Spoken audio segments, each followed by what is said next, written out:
Actually menopause एक ऐसा abrupt चीज़ नहीं है कि आज आप मेनोपॉज हो गए, ऐसा नहीं है। मूड स्विंग्स, हेडेक्स, नींद ना आना, इंसोम्निया, डिप्रेशन, मेंटल सिम्टम्स काफ़ी आ सकते हैं, चिड़चिड़ापन। तो is there any particular specific age जब आप कहें कि इस एज से या इस दौरान एज से आपका मेनोपॉज स्टार्ट हो जाता है? या मेनोपॉज नेचुरल भी हो सकता है, कई बार ये किसी की सर्जरी हो गई, किसी की यूट्रस रिमूवल हो गई, ओवरीज रिमूव करने पड़ गए, उन सब केस में ये अर्ली मेनोपॉज सर्जिकली हो सकता है। जो मेनोपॉज होता है ये ऑफिशियली तब आप डिक्लेयर करते हैं जब आपको 1 साल तक लगातार आपको किसी भी महीने में पीरियड ना आया हो। 1 साल 1 ईयर। जो आपने सिम्टम्स बताए, मेजरली फीमेल्स इनको अवॉइड करती हैं ड्यू टू कि ठीक है शायद हम ज़्यादा थक गए हैं, इस वजह से नींद नहीं आ रही है, इस वजह से थकान हो रही है, घर का काम हो या कुछ और चीज़ हो, उस वजह से ये सिम्टम्स हो सकते हैं। तो वो तो नहीं, उनकी सोच वहाँ मेनोपॉज तक जाती ही नहीं है। ज़रूरी नहीं है कि आपको हमेशा लगे कि कुछ एबनॉर्मल हो रहा है तभी ही हम चेकअप कराएं। एक एज के बाद 40 इयर्स के बाद वुमन को हर साल एक प्रिवेंटिव हेल्थ चेक पे जाना चाहिए।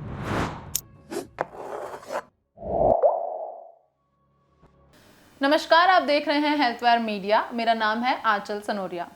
आज इस वीडियो में, इस इंटरव्यू में हम ऐसे टॉपिक पर बात करने वाले हैं जिसके बारे में जानकारी होना बहुत ज़रूरी है, लेकिन लोगों के बीच नहीं है। एक टर्म है मेनोपॉज।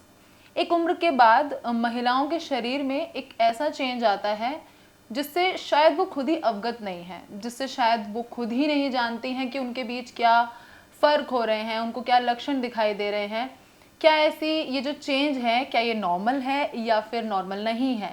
सवाल कई सारे, लेकिन जवाब उनके पास शायद नहीं होते। और अगर हम इंटरनेट पर जाएं तो तमाम तरह की जो खबरें हैं, जो इन्फॉर्मेशन है वो मौजूद रहेगी, लेकिन क्या उनको यूज़ में लाना चाहिए, क्या उनको फॉलो करना चाहिए, ये एक अपने आप में बड़ा सवाल है।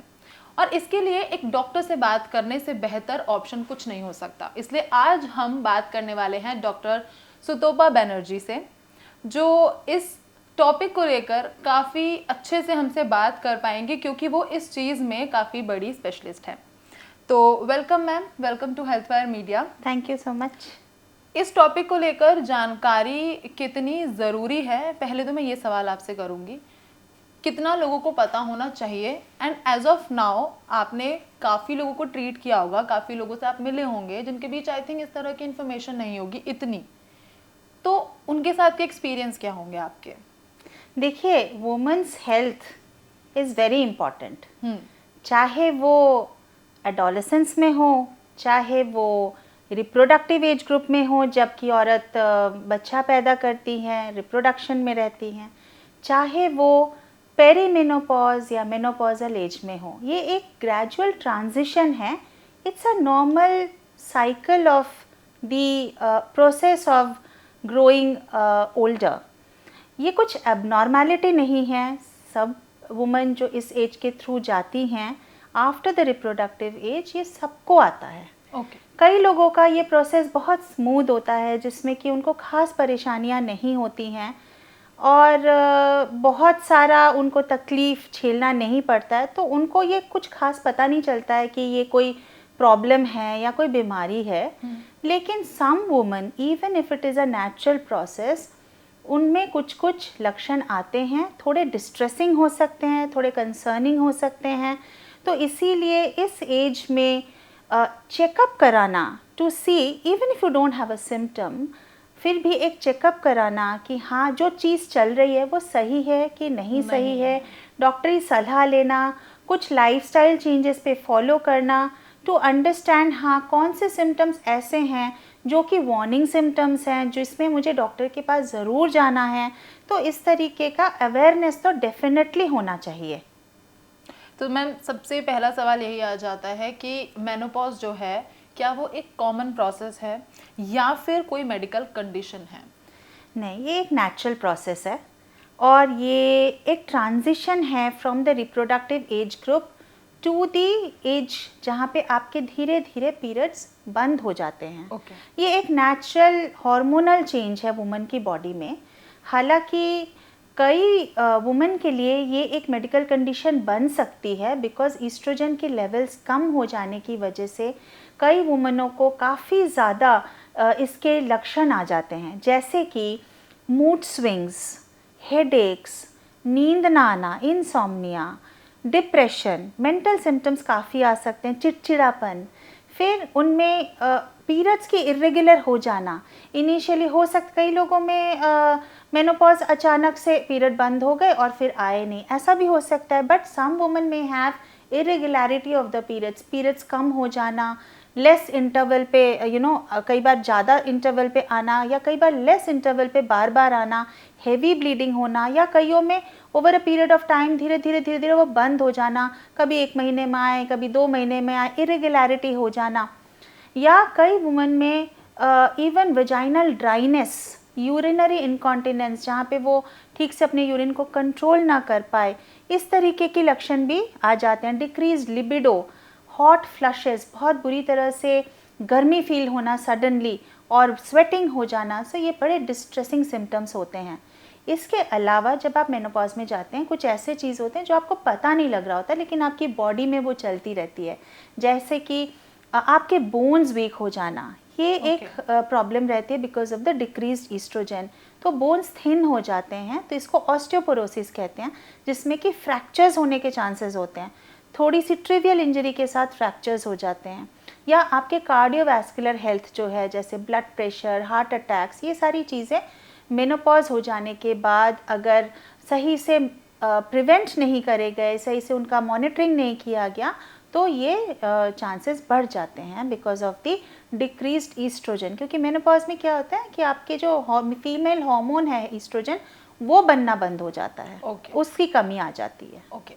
तो अगर मैं अपने आसपास के कुछ एग्जांपल्स देखूं तो मैंने एक पर्टिकुलर फिक्स्ड कोई एज ग्रुप नहीं देखा है कि अब से आपका मेनोपॉज स्टार्ट हो गया।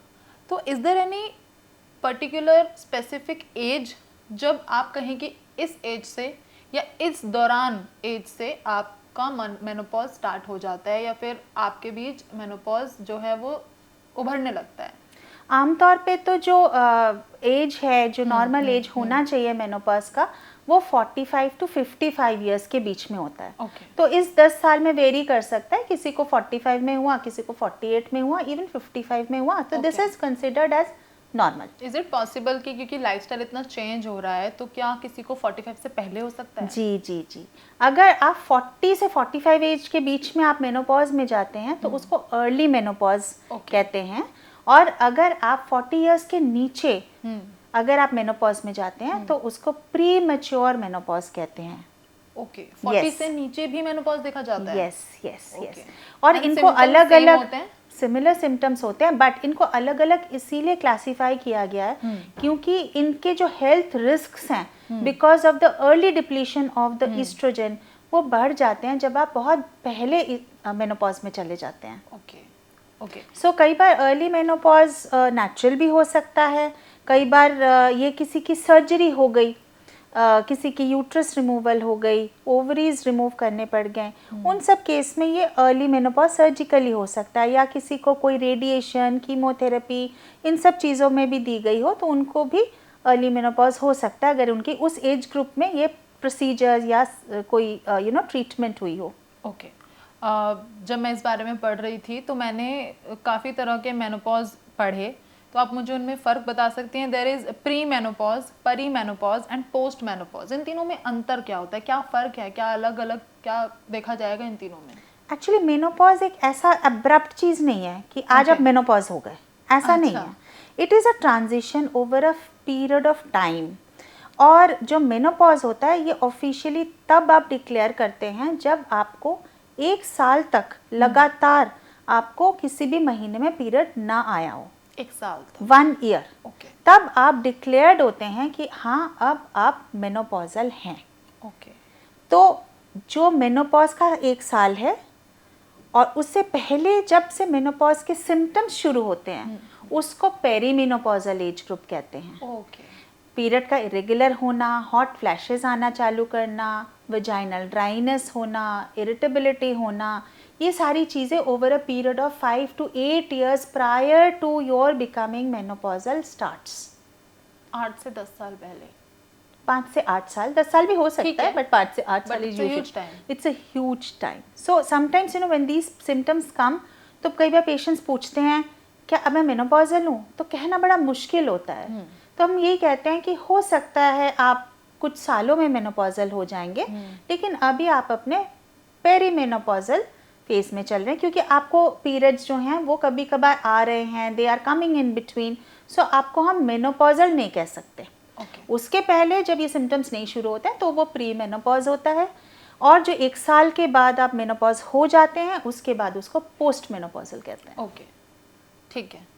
आपने लक्षण सामान्य बता ही दिए, मेरा सवाल था ये अलग से, बट आपने काफ़ी बेसिक सिम्टम्स बताए। खासकर अच्छा, एज अ फीमेल मैं भी ये चीज़ या आप भी ये चीज़ मानेंगे, and correct me if I am wrong, जो आपने सिम्टम्स बताए मेजरली फीमेल जिनको अवॉइड करती हैं ड्यू टू कि ठीक है शायद हम ज़्यादा थक गए हैं, इस वजह से नींद नहीं आ रही है, इस वजह से थकान हो रही है, घर का काम हो या कुछ और चीज़ हो, उस वजह से ये सिम्टम्स हो सकते हैं। तो वो तो नहीं, उनकी सोच वहाँ मेनोपॉज तक जाती ही नहीं है।